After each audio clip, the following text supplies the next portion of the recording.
At first, the headlines about Willie Nelson's financial troubles caught his fans off guard.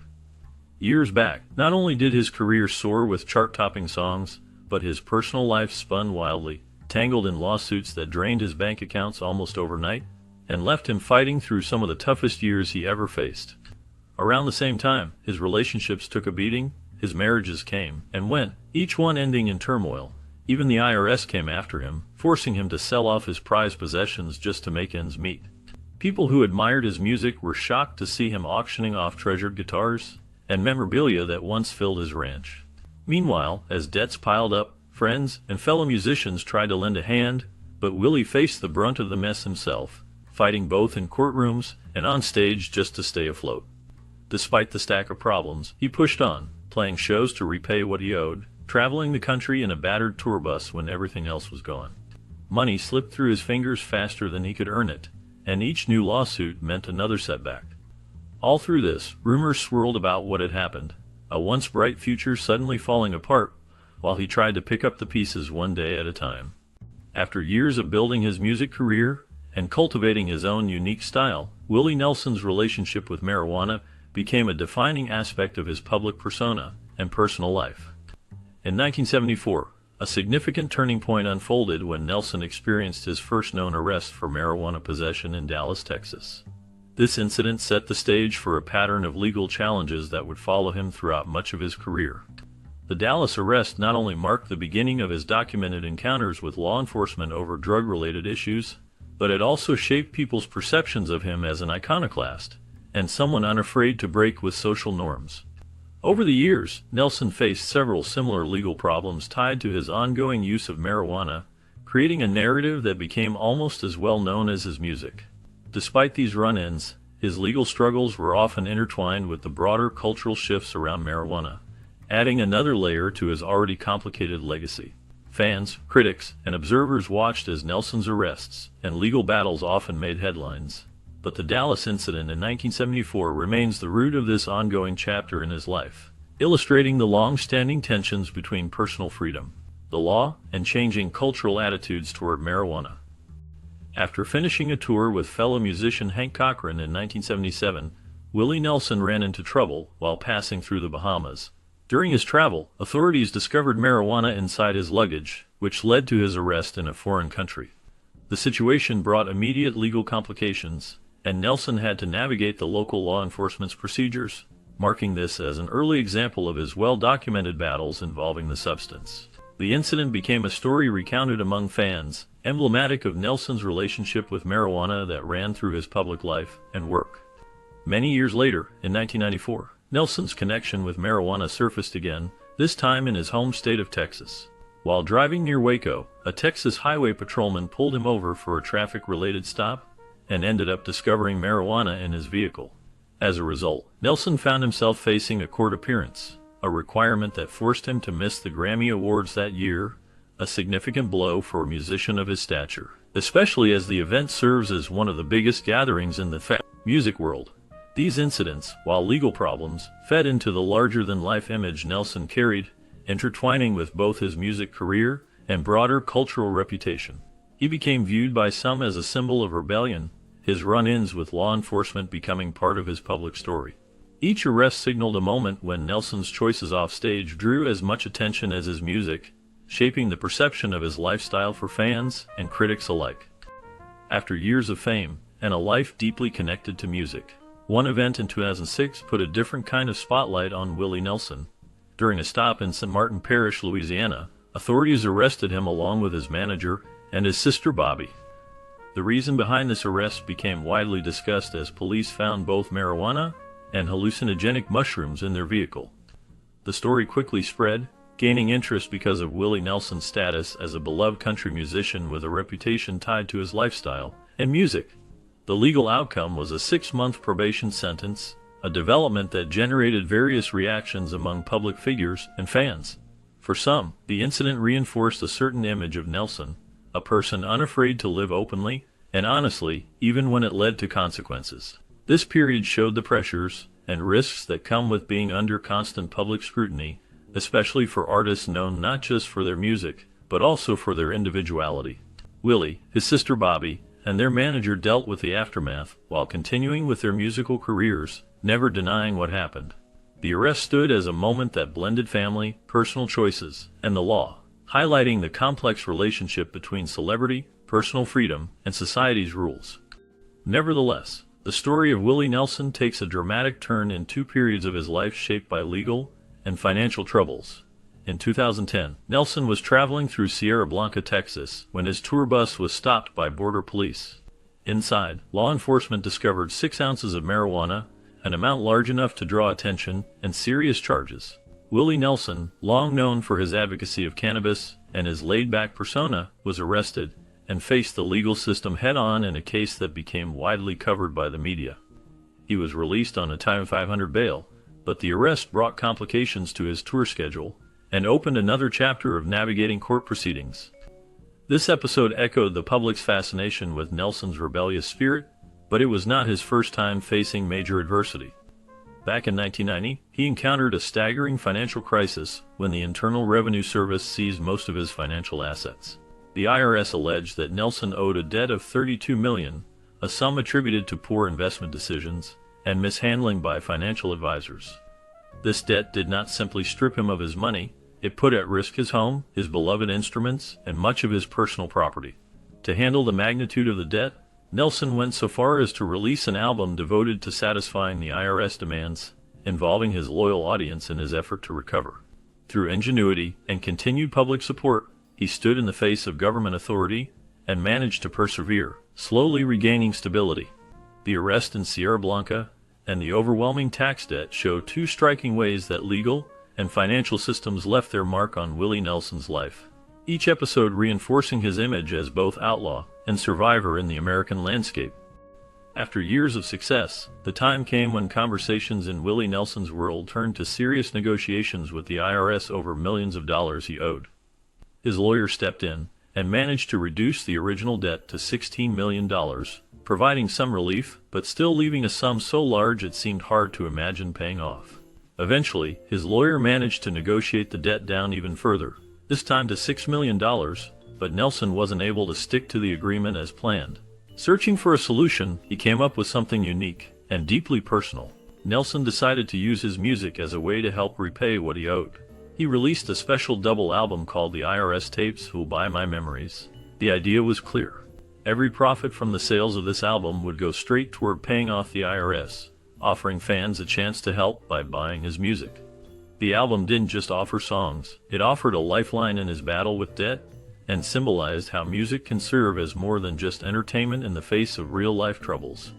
After years of success, a major financial crisis forced Willie Nelson into an unthinkable position in order to deal with massive debt. Many of his most prized assets had to go up for auction. During this difficult period, some of the people who admired and valued him most found ways to help. Certain friends purchased belongings at the auction specifically so that they could give or rent them back to Willie, allowing him to maintain some sense of stability and continuity while he struggled to put his affairs in order. While grappling with the loss of personal property and the enormous public attention, Willie also took action against his former accounting firm, Price Waterhouse. He claimed the firm had placed his money in illegal tax shelters, which led directly to the financial disaster he was experiencing. The legal battle with Price Waterhouse stretched on, emphasizing just how complicated and far-reaching the effects of the tax shelter schemes had become. In 1993, the dispute came to a conclusion with a settlement between Willie Nelson and Price Waterhouse for an undisclosed amount. This long process of auctions, legal wrangling, and rebuilding left its mark, shaping both his career and his life in ways that would be talked about for years. Throughout his life, the personal relationships of Willie Nelson reveal a landscape shaped by passion, conflict, and notable change. His first marriage to Martha Matthews began in 1952 and extended over a decade, ending in 1962. This union was characterized by frequent turbulence and violence, which became well known among those close to the couple. Despite the hardships, they had 3 children together, adding complexity to the challenges they faced at home. In the aftermath of his divorce from Martha Matthews, Nelson sought stability in a new relationship and married Shirley Collie in 1963. Shirley, too, was part of the music industry, and for a time, their bond was seen as a new chapter for Nelson. However, their marriage lasted less than a decade unraveling in 1971 when Shirley discovered Willie's infidelity. This betrayal led to their divorce, closing another turbulent chapter in Nelson's complex marital history. His journey through these early marriages highlights intense emotions, shifting loyalties, and the lasting impact such relationships have had on his life and music. After his earlier marriages, Willie Nelson entered a new phase of his personal life when he married Connie Kopke in 1971. Their relationship was marked by both its warmth and its challenges, which became part of Nelson's life story during that time. During their marriage, Connie and Willie welcomed a daughter, Amy Lee Nelson. Amy would become a meaningful connection in his life, capturing the spirit of her father in her own way as she grew up. The marriage with Connie faced difficulties through the 1980s, eventually leading to their divorce in 1988. This period wasn't just about family, it also reflected the ongoing changes in Willie's world, personally and professionally. Soon after, a new chapter began for Willie when he met Annie D'Angelo. In 1991, he married Annie, who became a solid and supportive presence by his side. This fourth marriage brought new energy into his life, and together they had two sons, Lucas Autry and Jacob Micah. Both boys inherited a love of music from Willie, and the family spent time together on the road, at home, and sometimes even sharing the stage.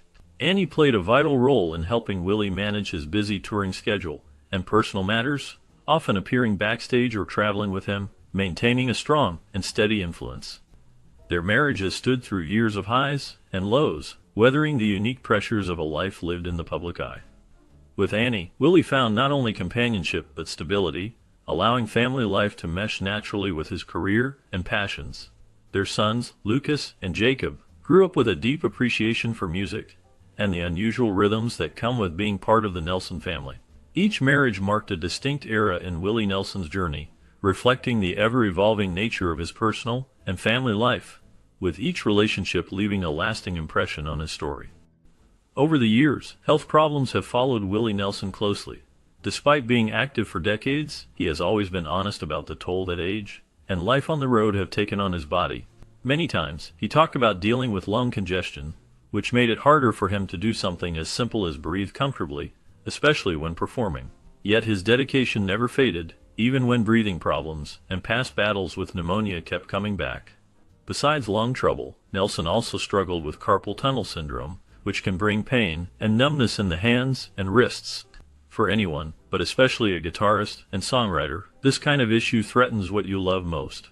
In 2015, after living through repeated bouts of lung illnesses, Nelson decided to try something different. He underwent stem cell therapy, a fairly new and innovative choice at the time. Stem cell therapy involves introducing healthy cells into the body in hopes of helping damaged lungs recover and function better. He hoped that by taking this step, it could not only ease his ongoing lung congestion but improve his breathing and allow him to keep singing and playing shows for his fans. Although growing older means more concern over health, Nelson's willingness to look for solutions like stem cell therapy shows his commitment to staying active as long as possible, even when physical setbacks get in the way. Growing up, Willie Nelson found himself drawn to martial arts, captivated by the discipline and focus it offered even in his early years. This childhood curiosity turned into a lifelong passion, leading him to remarkable achievements in two distinct martial arts disciplines. Over the years, Nelson devoted countless hours honing his skills and deepening his knowledge, ultimately becoming a second-degree black belt in Taekwondo. His dedication did not stop there. Nelson's drive pushed him further into the practice of Gangwon Yusul, where he reached the impressive rank of 5th-degree black belt lieutenant. The process involved a blend of physical endurance, mental strength, and a commitment to learning the philosophy behind each movement and form. Even while balancing the demands of his busy career in music, Nelson maintained a regular training schedule, making martial arts a part of his daily routine. This focus on discipline served him well both on stage and in his private life. In March 2021, the world was facing the challenges brought on by the COVID-19 pandemic. Nelson's influence was recognized beyond music and martial arts when one of his original songs was chosen for a public service announcement. The song was featured in a campaign by the Ad Council to help encourage people to get vaccinated against COVID-19. The familiar voice and heartfelt message helped sway some listeners who were uncertain, showing Nelson's impact on public health messaging. His commitment to wellness, both physically through his martial arts expertise and socially through public service, reflects a lifelong dedication to doing what he believes in, letting his values show up in unexpected ways alongside his creative work as a musician and performer. Growing up in Abbott, Texas, Willie Nelson came into the world on April 29, 1933. His early years were shaped not only by the small-town life, but also by life with his grandparents, who stepped in to raise him. They introduced him to music when he was just 6 years old, helping to set a path that would define his future.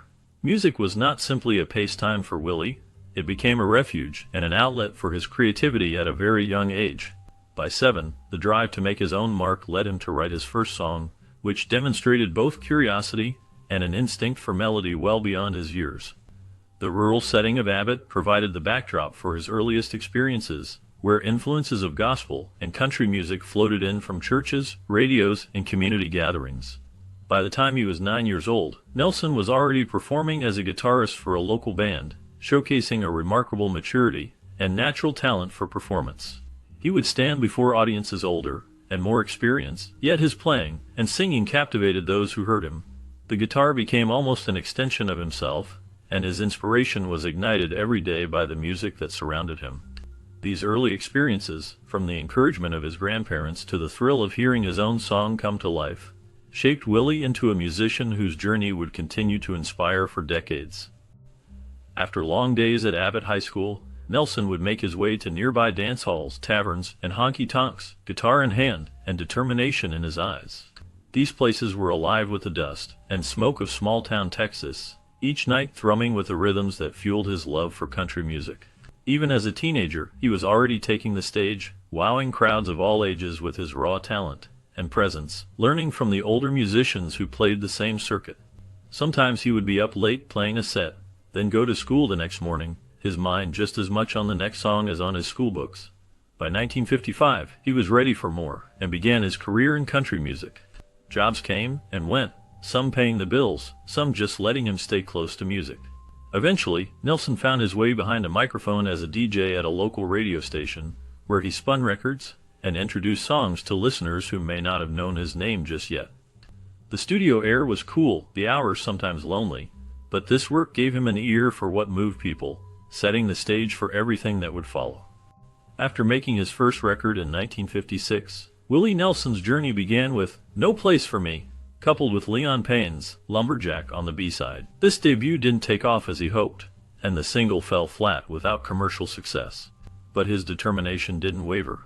In 1960, Willie made a bold decision and moved to Nashville, the center of country music, hoping it might offer new opportunities. The early days there were tough, filled with uncertainty. He knocked on doors and visited different music publishers, but it was hard to find a record label willing to take a chance on him. Despite setbacks, Willie kept writing songs, driven by hope and a love for music.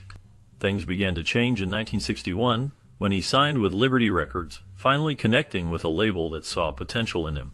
His releases with Liberty included successful singles that introduced his songwriting and voice to a wider audience, helping him become part of Nashville's promising new crop of artists and setting the stage for his future in music.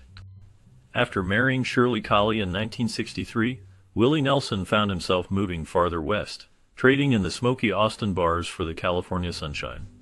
With this new chapter, he started working out of the West Coast offices of Pampa Records, which opened new doors, but also tossed him right into the hustle of the music industry's business side.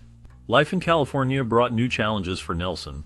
The music landscape there was varied and busy, and he was no longer just another country picker from Texas, but someone trying to break out as a songwriter and performer in a city that cared little for his outlaw sensibilities.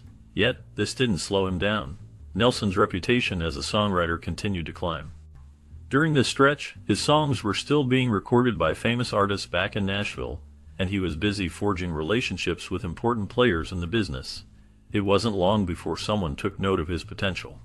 In 1964, Chet Atkins, then a big force at RCA Victor, reached out with a $110,000 per year contract, a huge sum for a songwriter at that time. That move from California to RCA Victor represented a significant leap in his career, securing financial stability and placing Nelson alongside some of the biggest stars in country music during the mid-60s. RCA Victor gave him access to the best studios and musicians, but the label had its own expectations and style, sometimes clashing with Nelson's more laid-back approach. Even as he battled the pressure of fitting in, Nelson's writing flourished, and the memory of California's freedom lingered, shaping his music and his choices going forward. Soon, things began to unravel for Willie Nelson by the end of the 1960s. After years of performing and pouring his heart into his music, he stood at a difficult crossroads. In 1970, financial troubles loomed large over him. With bills piling up and income not matching his hopes, Willie's world grew even more complicated when his marriage to Shirley Collie ended in divorce. It wasn't only the strain of money or tangled personal life that brought hardship. A devastating fire consumed his ranch, wiping out not just his property, but also a sense of belonging and hard-earned stability. This loss forced him to leave memories behind and moved to a ranch near Bandera, Texas, hoping for a new start. Even as he continued to release new music, the excitement and public appreciation he wished for were just out of reach. His albums at the time weren't drawing the attention or respect he wanted, and it became hard to see a clear path forward. By 1972, the ongoing challenges made him seriously question whether he should keep making music at all. Tired from the constant setbacks and craving a real change, thoughts of retiring swirled in his mind as he faced a future that felt uncertain, wondering if it was finally time to walk away from the road and the life he had known for so long. Throughout 2010, Willie Nelson demonstrated his ongoing creativity and connection to tradition with the release of Country Music, an album where he revisited classic American standards. Produced by T-Bone Burnett, this record stood out for its rich, old-timey sound and careful song selection, allowing Nelson to breathe new life into familiar melodies. His voice, gentle and weathered, brought a unique quality to these songs, and Burnett's production supported Nelson's natural storytelling style with stripped-down arrangements and authentic instrumentation. The album was well received, with critics and listeners alike celebrating Nelson's ability to make classic songs feel both fresh and deeply rooted in the past. The project added to his long history of successful records and artistic reinvention, confirming his status as a country music legend and showing that even after decades in the business, he remained relevant and innovative. The following year, Nelson turned his attention to global events and humanitarian work. In 2011, after the devastating earthquake and tsunami struck Tohoku, Japan, he joined forces with other musicians at the Kokua for Japan concert, a relief event aimed at providing support for survivors and affected communities. Nelson's participation in this benefit concert was typical of his long-standing commitment to charity efforts and advocacy, using his fame and musical influence to make a positive impact. The Kokua for Japan concert raised an impressive $1.6 million for disaster relief, providing much-needed funds for recovery and demonstrating how music can bring people together for a greater cause.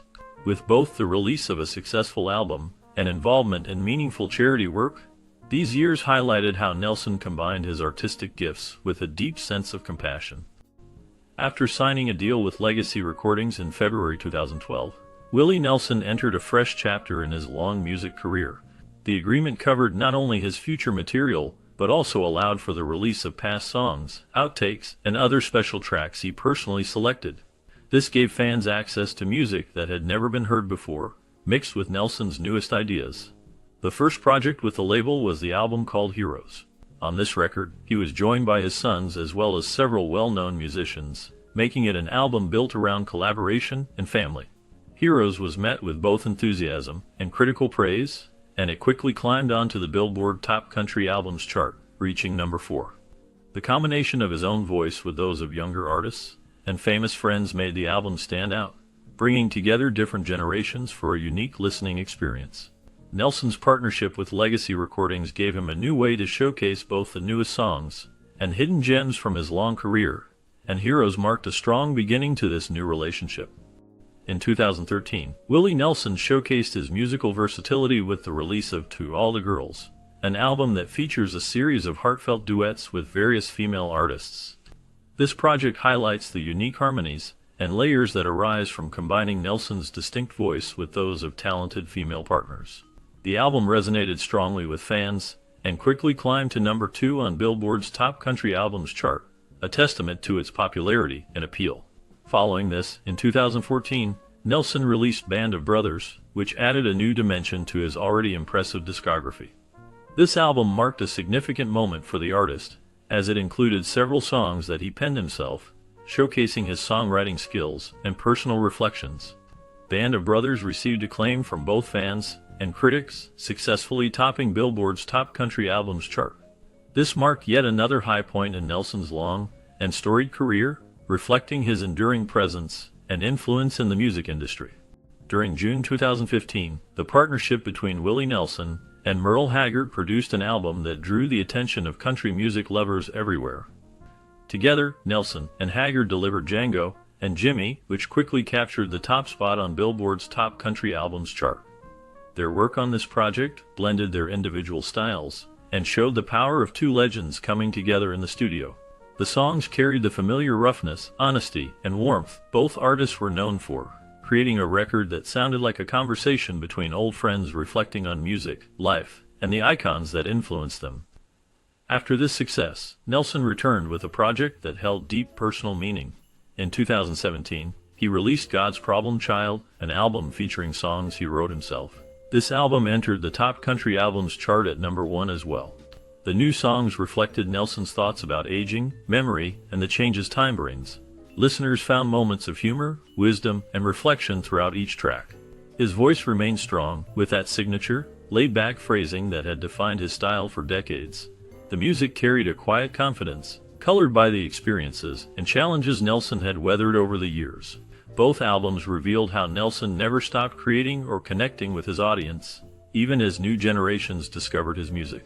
His ability to stay at the top of the charts and remain relevant in a changing landscape proved the strength of his songwriting and his bond with listeners. In these years, he shared a sense of camaraderie and honesty, inviting listeners to travel with him through the stories, struggles, and joys that shaped his life. Although he was already a legend in the music world, in 2018, Willie Nelson surprised many by lending his instantly recognizable voice to the song Cruel World for the soundtrack of Red Dead Redemption 2. This wasn't a simple recording session. Nelson faced real challenges from the start, as a hurricane hit during the time he was supposed to record, causing unexpected delays and difficulties. Even with the pressures caused by the weather and needing to adapt, he still managed to complete a haunting and memorable performance that matched the raw tone of the game's Western setting. This appearance connected Nelson with a whole new audience, including fans of the now classic video game who might not have been familiar with his work before. That same year, Nelson participated in another notable project called Restoration, a tribute album honoring the songs of Elton John. He chose to cover Border Song for this album, giving the track his personal touch and showing his deep respect for the artistry of Elton John. Nelson's version of Border Song stood out for its warmth and unique expression, which blended his country roots with the timeless songwriting style of Elton John and Bernie Taupin. His participation in Restoration also placed him among a lineup of important artists who contributed their own interpretations of Elton John's classic songs. In both projects, Nelson demonstrated his versatility by stepping far outside his traditional audience. Whether working with famous pop songs or lending a Western twang to a digital frontier, Nelson made it clear he still had the passion and energy to move in new directions and bring his storytelling skills to completely different settings. As a result, his contributions to Red Dead Redemption 2 and Restoration in 2018 remain memorable moments for longtime followers and those discovering his work through different types of projects. After releasing a new album in 2019 called Ride Me Back Home, Willie Nelson found even more success on the country music charts, with the album rising to #2 on Billboard's Top Country Albums chart. This album arrived late in Nelson's career, a period when many artists slow down, but his reputation and unique sound kept his music at the forefront. Listeners connected with his familiar voice and thoughtful lyrics, and country music continued to embrace his new work as it had for decades. Just as fans were enjoying his latest songs, 2020 brought new challenges as the pandemic swept across the world. Nelson, known for his generosity and deep ties to communities, chose to step up in a way only a true music legend could. Instead of traditional concerts, he organized live-stream benefit events.